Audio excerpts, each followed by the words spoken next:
The following program includes graphic images and mature subject matter intended for adult audiences. Viewer discretion is advised. Tonight on 16 by 9, Mounties outgunned. Shooting at me! Not enough equipment, not enough training. Police officers are paying for their own training? Oh, sure, absolutely. Do officers have what they need? Oh my God! Hey, cop. Try 911. Oh my God! To stop a gunman? I mean, this is the safety of frontline officers that we're gambling with in the meantime. Correct. I'm shot in the head! I'm shot! Somebody help me!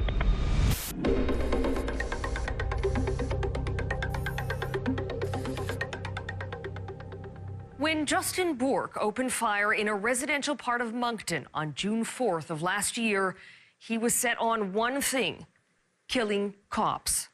In a span of 20 minutes, 3 officers were dead, 2 were wounded, and a city was paralyzed.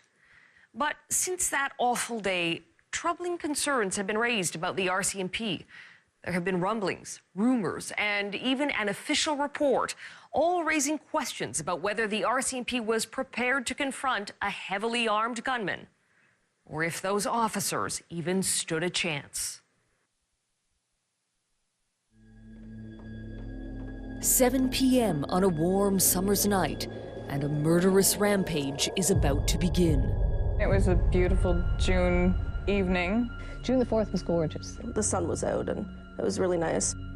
Justin Bourque, clad head to toe in camo, armed with a semi-automatic rifle, a shotgun, and fully loaded with ammunition, calmly walks down the street from his rented trailer on a mission.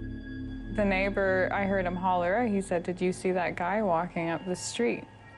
Only meters away, Virginia Boudreau glanced out her window. It was just a blank stare. It was like a dead look in his eyes. He had something that he was going out to do, and nobody was going to stop him. Justin Bourque knew he looked alarming. The camo, the guns, the bullets. He knew people would call 911. It was exactly what he wanted. 911. I'm just wondering, there's a guy walking up the road with a gun on his side, and he's got a case that's got bullets showing. Within minutes, the wheels were set in motion, and the first officers were called out. 1071, can you start making your way to Pioneer? There's a male walking. He's got 2 Golfs and he's got bullets on his back. Copy? 10-4. You're calling in police officers to their death. So that's hard to deal with. But I've managed to deal with it the best I could over the past few months. It's always the hardest part to talk about.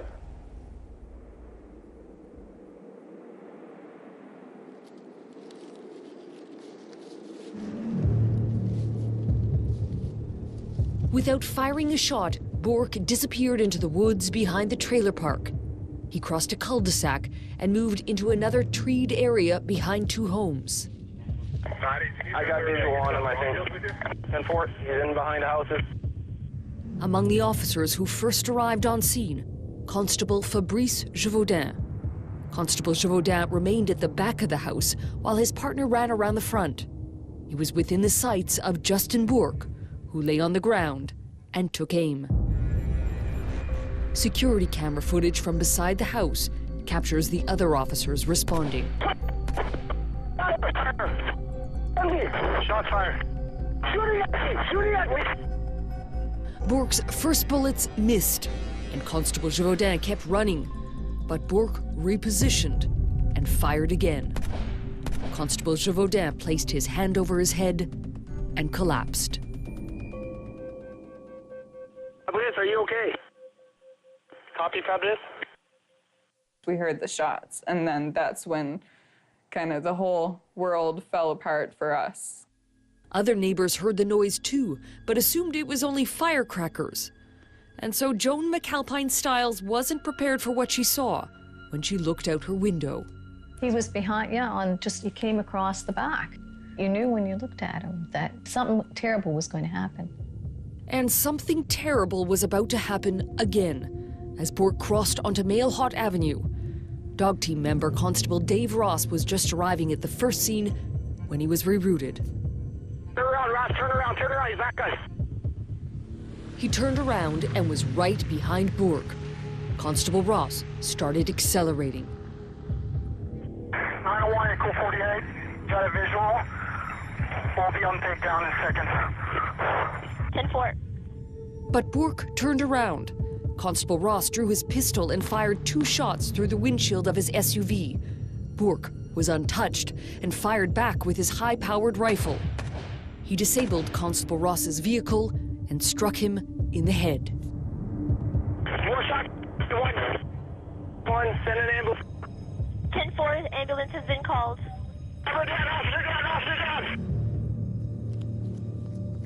2 minutes apart, and 2 officers were down. As Bourke continued down Mailhot Avenue, he could have easily shot neighbors who were looking on, but he didn't. That wasn't the plan. Millie Stewart was just about to lock her front door as Bourke approached. I thought, he's going to kill me, and he looked right at me. I can still see his eyes as he said to me, "Don't worry, I'm not out to kill civilians, just government officials." He's walking down the street right now. He got up? Yeah. He got up. He's running down the street. He's running down the street. Bourke ran to Hildegard Drive, shooting and disabling another police vehicle. Fire! More shots fired. There were now 3 active crime scenes and officers who needed immediate medical attention. 19 Bromfield for the ambulance, 919 Bromfield. That's when Fire Captain Ron McFadden got a call from dispatch. She said, "We've got something really big going on." She said, "We've got an officer down. Can you respond to this address?" Captain McFadden and his team were about to drive right through the middle of the hot zone. When we looked back at the road, we seen the vehicle where the officer was shot in his vehicle. And there was an officer standing in the street that just waved us to keep going by that vehicle to the address. Captain McFadden found the first officer shot, Constable Gévaudan, in a garage. The other officers had dragged him there and were performing CPR. So as we could hear the chaos going on, we closed the garage door for our safety because you could hear the gunshots. For an exhausting 2 hours and 26 minutes, they continued compressions. It didn't look like, the odds weren't there. When paramedics arrived, they declared Constable Gévaudan dead at the scene.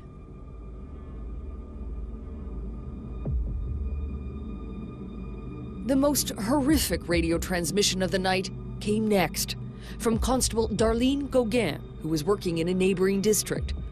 Constable Gauguin didn't know 2 officers were down. Her radio wasn't on the same frequency. But as she pulled up and saw other vehicles turning around, she began a U-turn.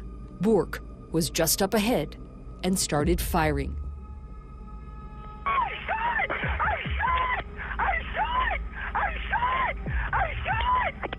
Who's speaking? I'm shot in the head! I'm shot! Who's speaking? Gauguin, give me an ambulance! Give me an ambulance! Somebody help me! Help me! Constable Gauguin was wounded, but she would survive. 23 seconds later, on the same street, Bourke turned around and injured another officer, Constable Eric Dubois. Dubois been shot. But it wasn't over. Bourke snuck between homes and back onto Mailhot Avenue, just as Constable Doug Larch, a 12-year veteran of the force, was arriving at the same area. 9-1, copy. Go ahead. Unmarked, Doug Larch, I'm on foot here. Copy. Vanessa Bernatchez watched Constable Larch pull up.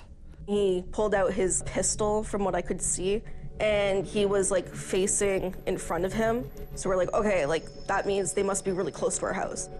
But Constable Larch didn't see what neighbors witnessed. Bourke stepping into the trees behind a house, moving right in line with him. There's a guy across from my street. He's got a gun. Keep on talking to me. If you see him, just let me know which direction he's heading. Okay. He's firing his gun off now. There's a car on the street, too, firing back. Constable Larch was hit and dropped to the ground, but somehow managed to get up and fire back. Jesus Christ. That's when Vanessa Bernacchi started recording. Did you see him? Oh my God, I didn't know. Was I that? Go down. He shot him. Oh my God. Cop. He shot Try the cop. 911. Oh my God, call 911. Constable Larch had been shot in the head and was killed. Bourke looked down at him and walked on. It was just kind of like, you know what, he's down, I got him. And he just walked away as if like, I've done the job, no big deal. Bourke looked both ways, crossed the street, and disappeared into the forest. From the first officer shot to the last, it had only taken 20 minutes. It was in the woods Justin Bourke would remain. In his words, he lived like a snake for the next 28 hours. The RCMP, meanwhile, was scrambling. There were communication breakdowns, radio problems.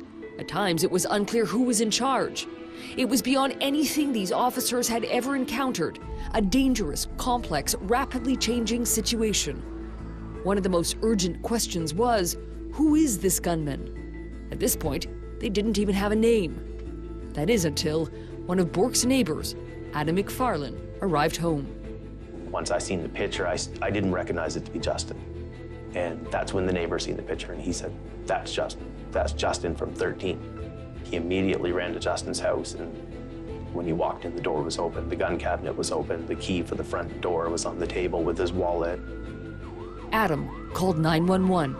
Why do you think it's him? He just texted my neighbor over the last couple days saying he's losing his mind. Okay. You guys never got a call for this guy till Pioneer Street. He lives on Pioneer Street. It's 13 Pioneer, and he does have quite an extensive gun collection. His name is Justin Burke. I know who he is, and he's not right in the head. 45 minutes later, another 911 call and heartbreaking confirmation. 911, where's your emergency? That's I'm the father of the gunman. Okay. Sir, who's your son? Justin Burke. Now, he didn't go to work tonight, and he was upset, and well, he's upset about the police. He's having a hard time. He's got anger issues. My wife is crying. She's upset. So you're positively IDing him? Mm-hmm.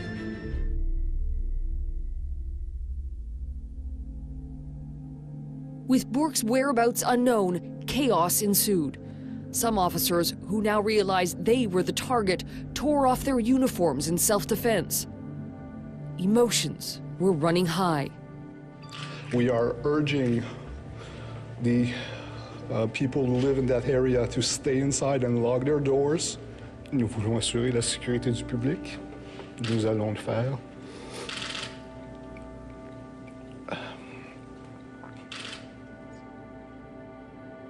Hundreds of police officers poured into Moncton, armored vehicles, helicopters, tactical teams.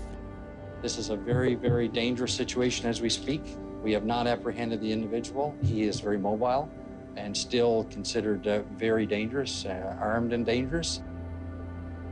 There were several sightings, but they came up empty. Bourke, meanwhile, had prepared for survival. He had rations, spare clothes. But his Achilles was water, and his thirst got the better of him. Late on June 5th, Bourke snuck to the back of a nearby home to use a garden hose and was spotted by a resident. A Transport Canada plane was called out, and not long after, a crew member spotted a heat signature.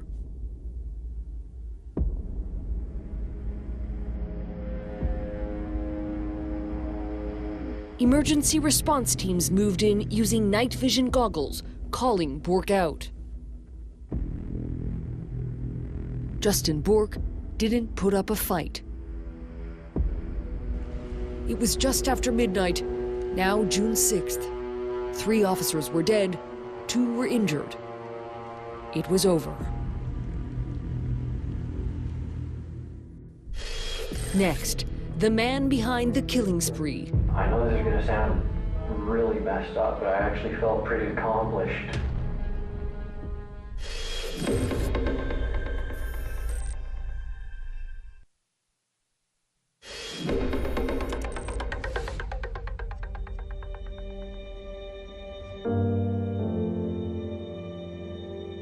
In the days after June 4th, a torrent of grief was unleashed. Constable Dejobode, Constable Ross, Constable Larch. To your post dismissed. A city consumed by anguish and anger tried desperately to make sense of the bloodshed. We'll always be known as the place where that happened, right? I had to move. There's some nights where I can't sleep because it replays in my head. Officers from the Kodiak detachment in Moncton were told to take 2 weeks off. Some would have to stay away even longer. What no one could understand was why. Why would a young man from a good home go on a killing spree? Some of the only clues lay in a police interview conducted in the early morning hours after Bourque's arrest. As you know, I mean, this is a big shock, you know, for the whole country, okay? And these people had families, right? Mm-hmm. I'm very well aware of this. Like I said, it hurt me, but, you know, I'm sure everybody else that's ever fought for freedom and killed somebody felt the same thing that I did, you know what I mean? Bourque claimed he was that freedom fighter, that the government was corrupt, and that there was a need for an uprising. Is it government official, or is it police officers, or? Well, they're all in the same basket, really. They're just the soldiers that are, you know, protecting the rich from the poor. For 4 hours, Bourque coldly recounts what happened, showing no remorse. I know this is going to sound really messed up, but I actually felt pretty accomplished. I know you probably think that's really sick, but it's sad. They might have had wife and kids, but every soldier has a wife and kids, right? And it's all about whose side you chose. And they chose the wrong one. If you had the power to bring back times, or bring you back at your father's on Wednesday, would you change anything? No, all except for the fact that I would have bought some water. This, say Bourque's friends, is not the man they knew. I was shocked. Like, I couldn't believe what I was seeing. Only 2 years ago, Tim Doucette and Bourque were extremely close.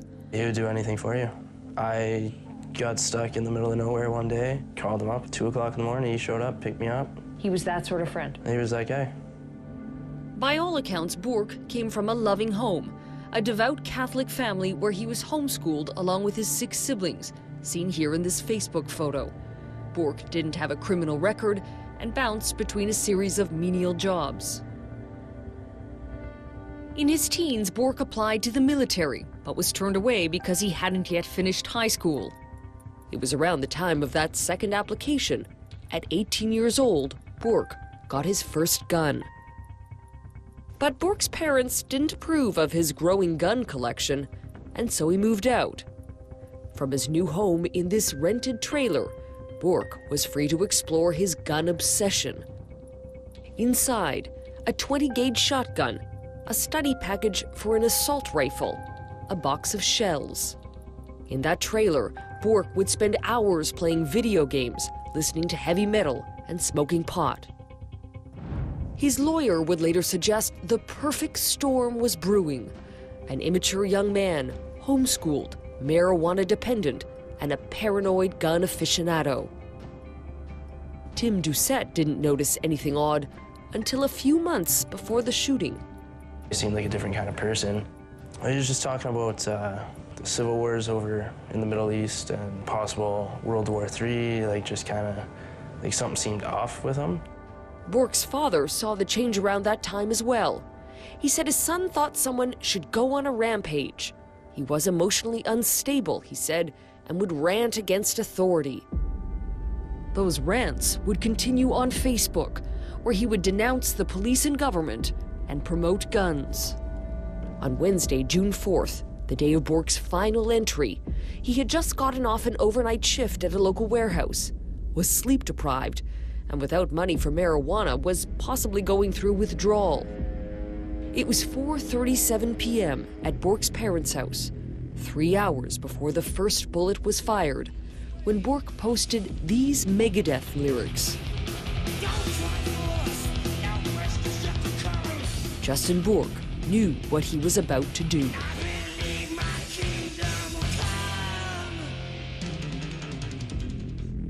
So that was in gear. Yeah. And when he stepped out of his trailer, armed with a semi-automatic rifle, he knew within minutes he had the upper hand. Oh yeah, yeah, the fair advantage, being in the I think that's why they didn't want to go in. In fact, Bourque had a significant tactical advantage, superior firepower, and dozens of easily identifiable targets. The responding officers were walking into a trap.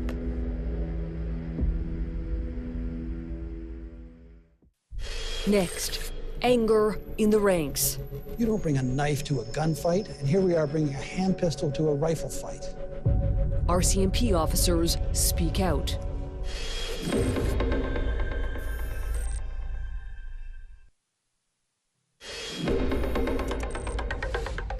Welcome back.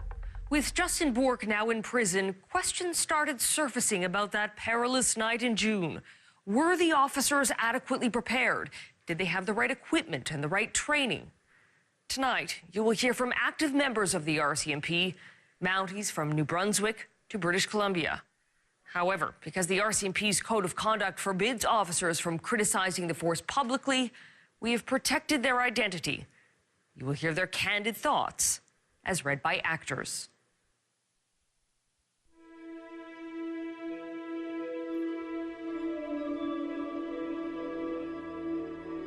It was an absolute gong show. They were not ready for this whatsoever. I knew we weren't ready. If there was one thing missing the night of June 4th, it was a carbine. Point blank, carbines would have made a difference. A semi-automatic rifle that frontline officers in other police agencies have been equipped with for years. A rifle that could have leveled the playing field. If we were to have carbines on June 4th, would have been a different outcome.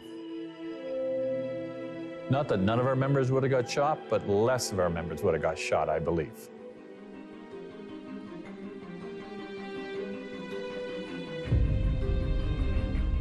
If Fabrice would have had a carbine, he would have stayed put. If Dave Ross seen this guy walk down the street, he would have done that from a lot further back. The reason why Dave, in my opinion, drove close to him was to get within range because of his pistol. Members saw the shooter, but they didn't have the distance to shoot with a 9mm. The first officers to respond were equipped with a 9mm pistol. Only a handful were able to grab a shotgun. No one had a semi-automatic rifle, except Justin Bourque. You don't bring a knife to a gunfight, and here we are bringing a hand pistol to a rifle fight. For years, the RCMP had been told they needed a more powerful weapon. The calls started after 4 officers were ambushed inside a Quonset hut in Mayerthorpe, Alberta in 2005. Their deaths sent shockwaves through the RCMP, leading to investigations, reports, and eventually a public inquiry, where in 2011, the judge found the officers' weapons didn't stack up. There is no dispute that on the morning of March 3rd, 2005, the RCMP was heavily outgunned. The judge said carbines were needed urgently. The rollover from shotguns to patrol carbines is underway, and I can only suggest that this initiative be accorded high priority. 1 year after Mayerthorpe, tragedy struck again, this time in Spiritwood, Saskatchewan, where 2 officers were shot and killed after a car chase. Their deaths brought more reports and more concerns about members being outgunned. It has been determined that a hazard was present regarding the suspect's firearm capability in relation to the firearm capability of the officers. In the wake of those reports, the RCMP promised frontline members would get the carbine. It's just the rollout was so slow and the number of weapons so few that when the call came in on June 4th, the first carbine training course in New Brunswick was only then underway, and the 6 carbines the detachment had were an hour and a half away. We were promised something after Mayerthorpe. We were promised we're going to get you guys better equipped, and nothing.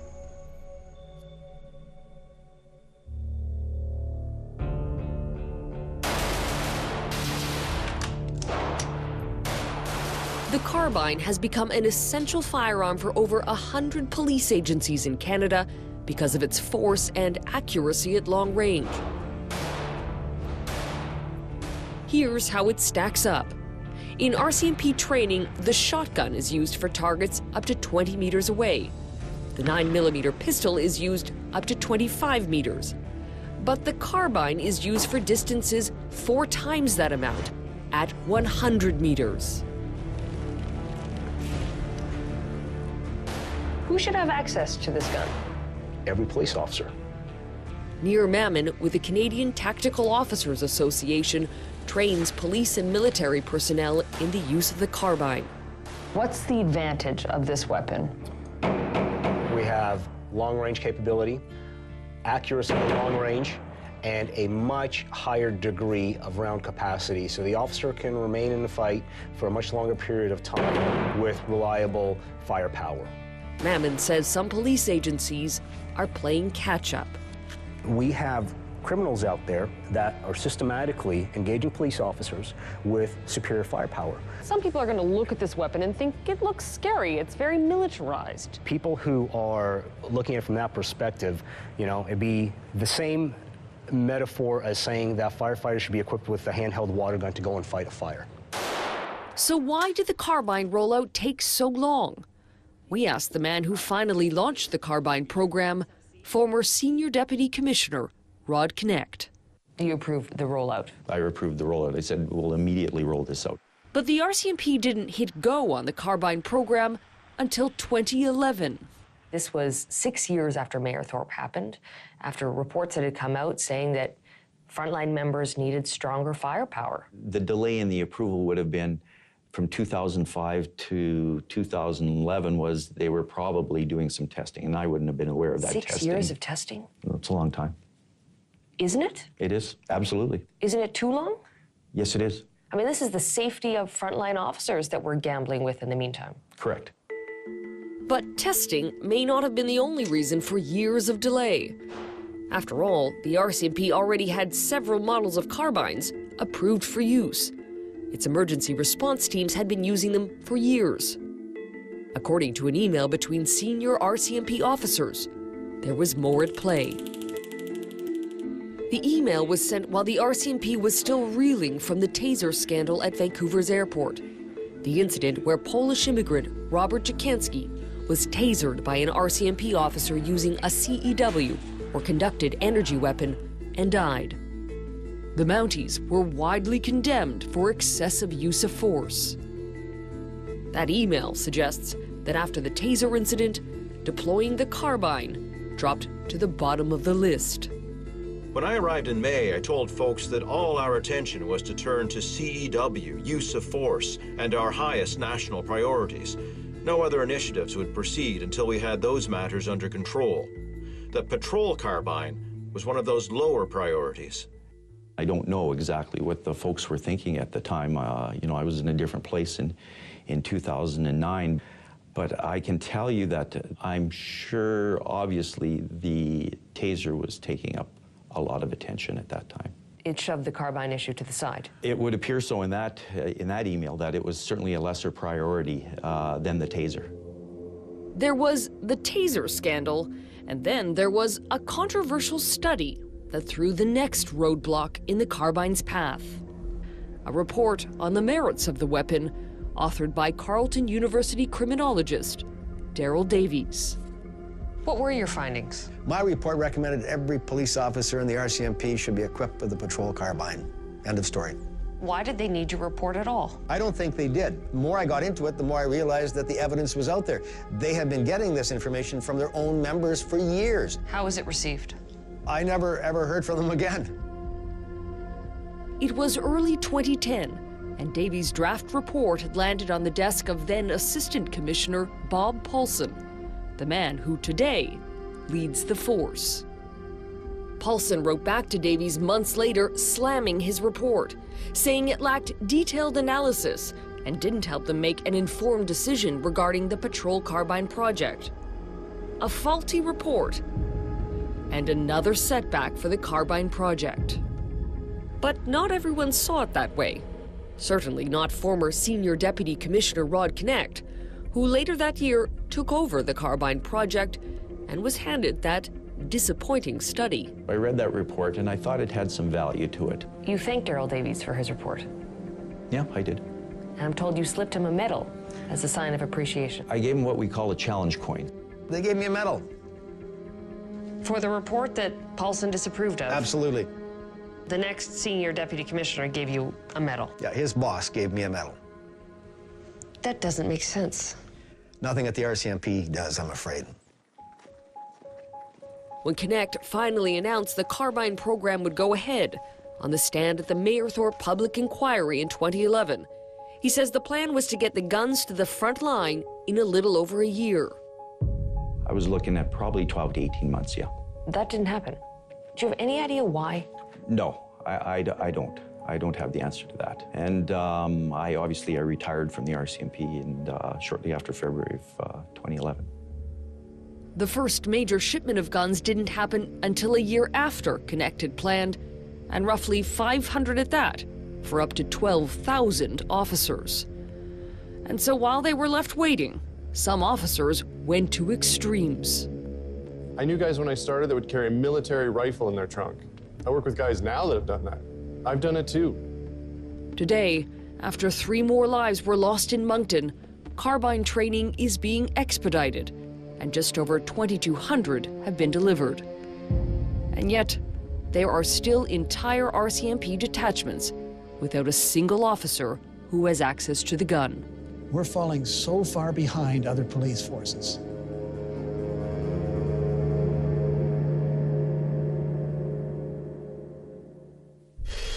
Next. It's not acceptable for our members that they don't have the requisite training to be safe in their workplace.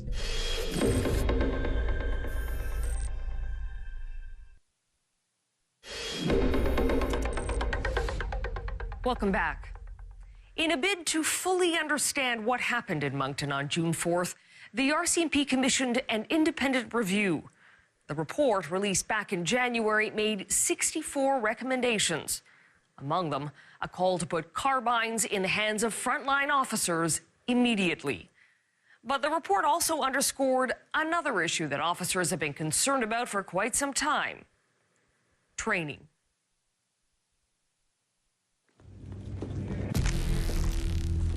The report came in that there were 2 people that took over. Shots were fired.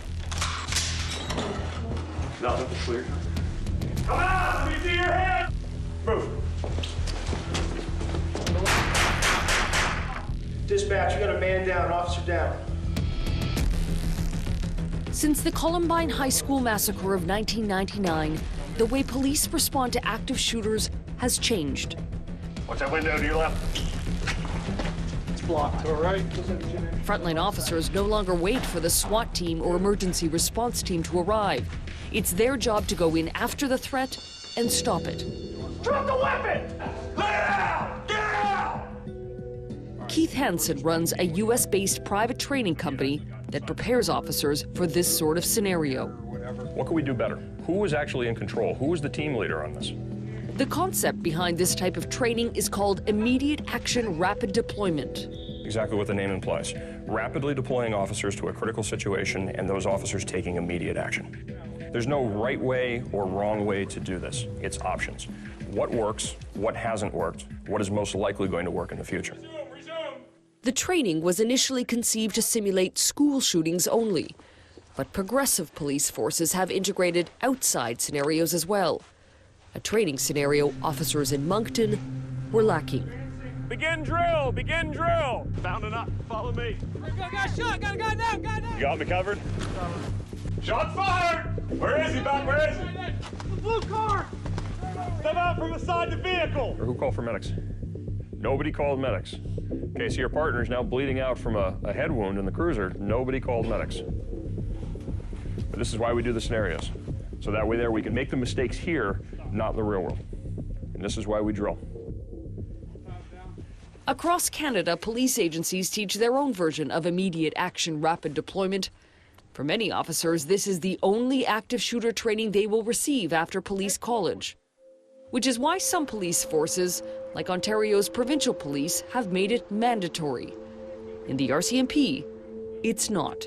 What is your response to police agencies that think this is the type of training they can maybe bypass? I would say that's the attitude that's going to get people killed. The attitude that it's never going to happen here, that's the last approach to take. It can happen anywhere. All we can do is be prepared for it. Sending our officers into the street to do their jobs with the knowledge, the training, and the attitude to be able to go into a situation with confidence and save innocent lives.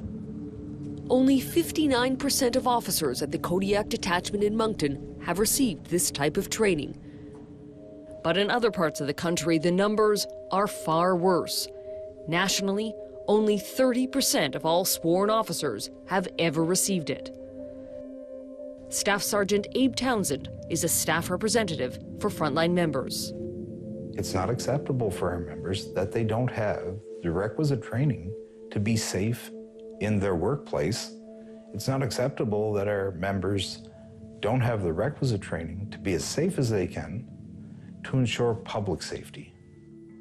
After the issue hit the radar in the Moncton report, the RCMP announced it would revamp its active shooter training to include different environments and would consider whether to make it mandatory. But some wonder why a report was needed to raise the issue at all. Officers had been calling for this for years. They've been saying consistently to our representatives, more training, more equipment, more training, more equipment, more updated training, more updated equipment. In fact, some members were so worried about the lack of immediate action rapid deployment training that in 2011 they filed a complaint with the federal government, citing urgent concerns for member and public safety, and that attempts at addressing the issue have fallen on deaf ears. There was no action. So again in 2012, the RCMP management was directly asked why this training is not rolling out. In the meantime, some officers decided not to wait. Some turned to tactical training companies like Near Mammons on their own. I can tell you that an overwhelming majority of the amount of police officers that come to the courses that we put on are officers taking time off work and paying for courses out of their own pockets. Because these are officers that are dedicated and want to make sure that they go home to their families at the end of the day and that they do their job effectively. Hold on, police officers are paying for their own training? Oh, sure, absolutely. But in Moncton on June 4th, not everyone had the training. And when a gunman opened fire, some frontline officers say they weren't ready. No, not whatsoever.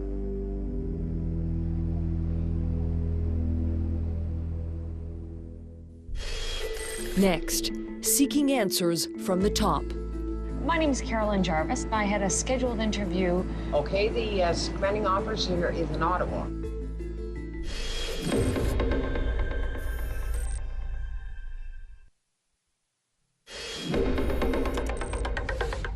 Welcome back. For months, the RCMP has been aware of our investigation into equipment and training. They even sent out an internal memo instructing officers not to speak with us. We hoped management would sit down with us for an interview.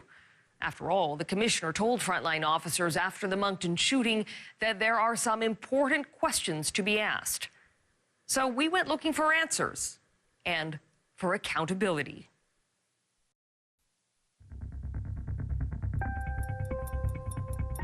The day of Bourque's arrest, Bob Paulson, the commissioner of the RCMP, spoke publicly about the Moncton shooting.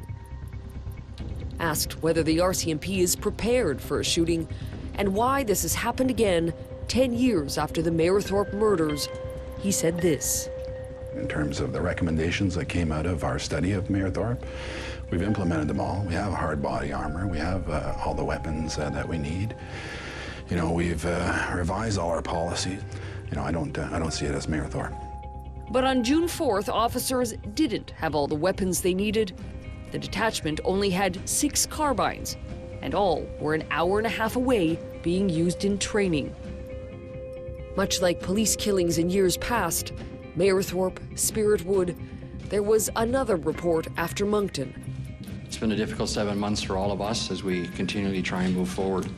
The RCMP accepted all 64 recommendations, including speeding up carbine training. It even said it would examine whether carbine training should be added to its cadet program at the RCMP depot in Regina.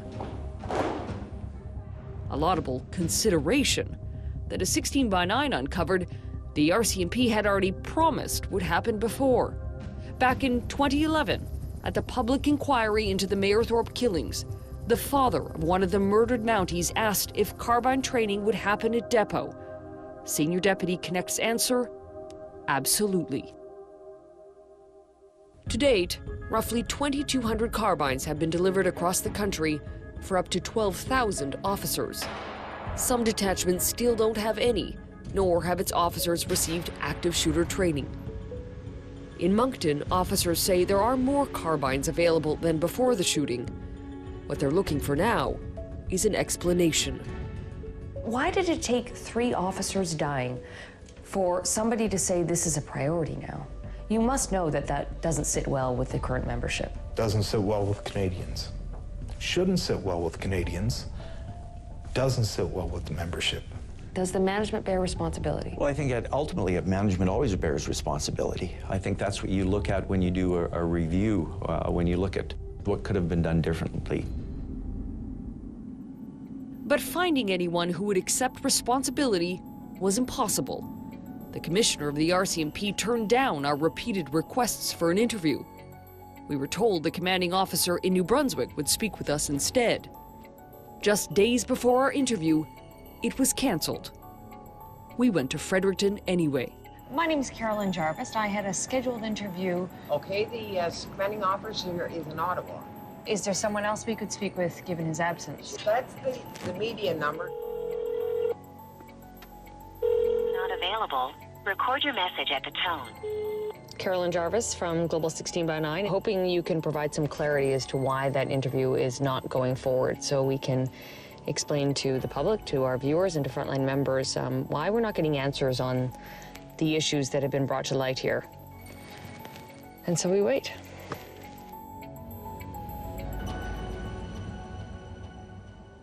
We never did get answers. Officers on the front line haven't either. 3 of my friends were dead because the RCMP sat on their hands and did nothing after Mayerthorpe. It has changed. We have carbines now. Fortunately, 3 people had to lose their lives because of it. Now they're rolling everything out now, but it's a little late. The party's over. By all accounts, the officers who responded on June 4th acted heroically. 2 wounded, Constables Darlene Gauguin and Eric Dubois. 3 killed, Constables Fabrice Gévaudan, Dave Ross, and Doug Larch. They answered the call. They did the best they could with what they had. They died trying to help the citizens they were sworn to protect.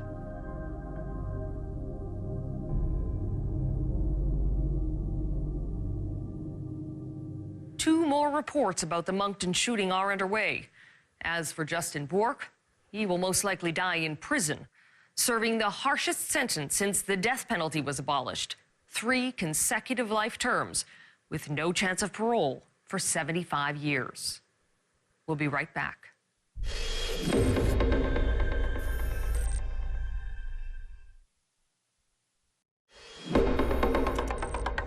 And that is our broadcast for tonight.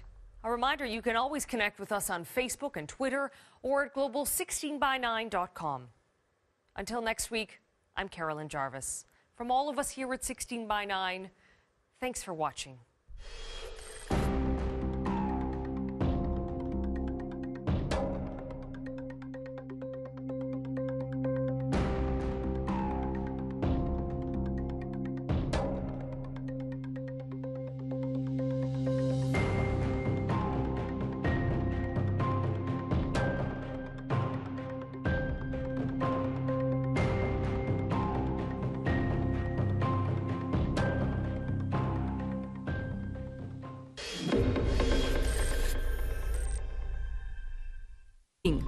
But Bourque repositioned and fired again.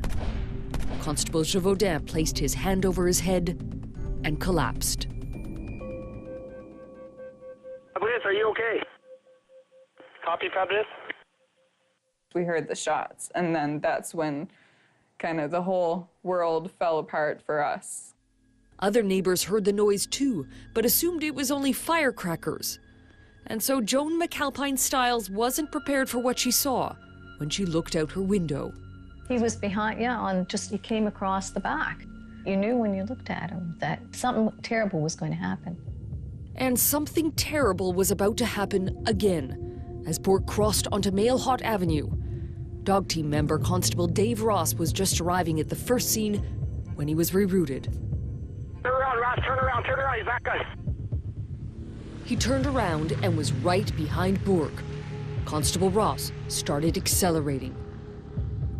901, Echo 48, got a visual. We'll be on takedown in seconds. 10-4.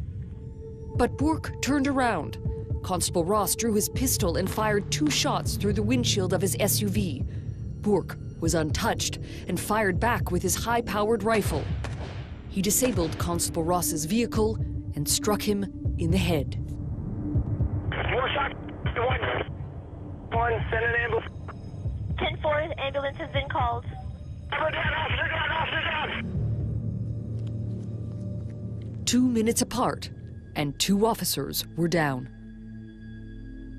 As Bourke continued down Mailhot Avenue, he could have easily shot neighbors who were looking on, but he didn't. That wasn't the plan. Millie Stewart was just about to lock her front door as Bourke approached. I thought he's going to kill me, and he looked right at me. I can still see his eyes as he said to me, "Don't worry, I'm not out to kill civilians, just government officials." He's walking down the street right now. He got up? Yeah. He got up. He's running down the street. He's running down the street. Bourke ran to Hildegard Drive, shooting and disabling another police vehicle. Fire! More shots fired, more shots fired.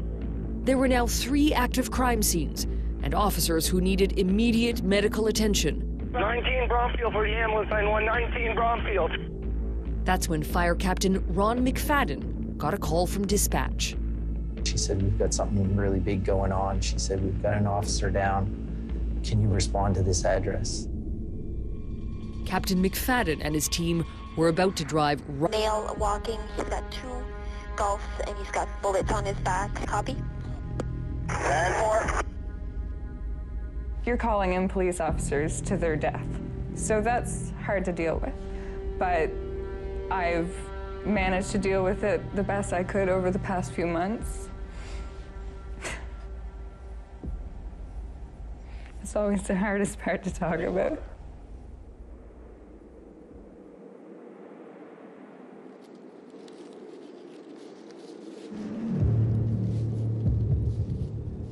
Without firing a shot, Bourke disappeared into the woods behind the trailer park. He crossed a cul-de-sac and moved into another treed area behind 2 homes. I got visual on him, I think. 10-4, he's in behind the houses. Among the officers who first arrived on scene, Constable Fabrice Gévaudan. Constable Gévaudan remained at the back of the house while his partner ran around the front. He was within the sights of Justin Bourke, who lay on the ground and took aim. Security camera footage from beside the house captures the other officers responding. Shots fired. Shooting at me! Shooting at me! Bourke's first bullets missed, and Constable Gévaudan kept running. 7 p.m. on a warm summer's night, and a murderous rampage is about to begin. It was a beautiful June evening. June the 4th was gorgeous. The sun was out and it was really nice.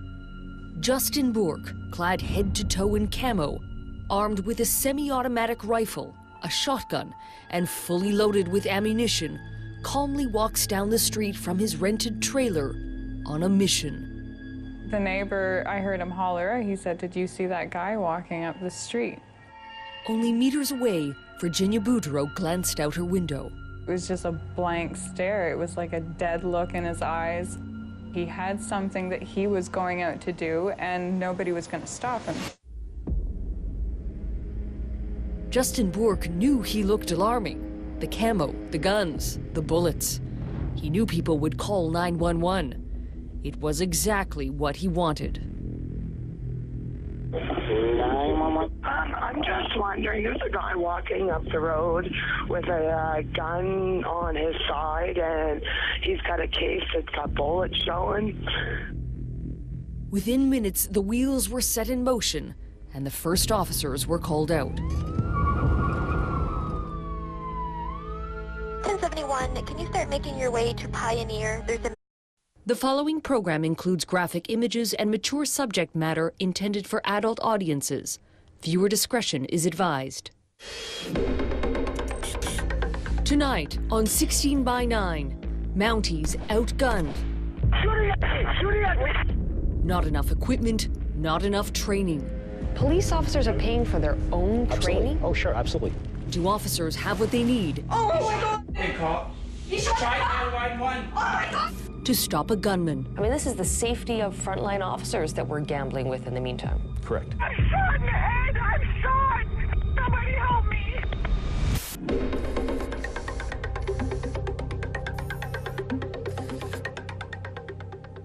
When Justin Bourque opened fire in a residential part of Moncton on June 4th of last year, he was set on one thing: killing cops.